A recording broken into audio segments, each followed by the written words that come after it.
Hi friends சொல்றாரு இப்போ என்ன பண்ண போறோம்? போட்டுட்டு போட்டு என்ன பண்ணுவோம் ரெண்டு பேரும்? போட்டுட்டு நாங்க ரெண்டு பேரும் ஆவி பிடிக்க போறோம் சொல்றாளுன்னு. ஏன் எதனால? உனக்கு என்னாச்சு? சளி பிடிச்சிருக்குங்க.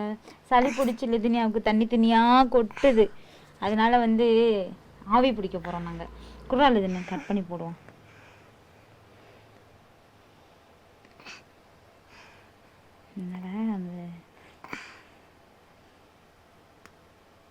இங்கே பார்த்துக்கங்க, ஊற்ற போகிறேன்.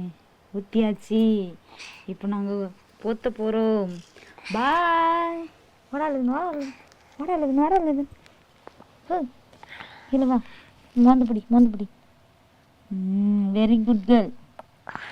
குழந்தைங்களுக்கு மிதமான சூட்டில் வச்சு லேசாக அப்படி பிடிச்சி எடுத்தா அந்த மண்டையில் இருக்க தண்ணியெல்லாம் வடிஞ்சிரும். அப்புறம் அவங்க கொஞ்சம் பெட்டராக ஃபீல் பண்ணுவாங்க. பார்த்தீங்களா?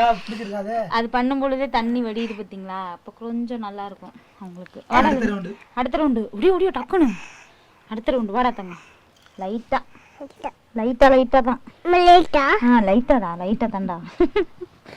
சரிடா, லைட்டாக தான்டா. பரவாயில்லடி, வெரி குட் கேர்ள்ரி நீங்கள். பார்த்தீங்களா? லைட்டாக மட்டும்தான். சரியாயிருச்சா? இனிமே தான் சரியாகும். உடனே எப்படி சரியாகும்? போதுண்டா இதுன்னு. இது நைட்டுக்கு இன்னொருக்க ஆவி பிடிச்சிக்கலாம். இப்போ 2 போட்டாச்சு. ஐயோ இது நனைஞ்சிருச்சு. 2 போட்டாச்சு, போதும். நம்ம ஷாலில் பிடிப்போம்.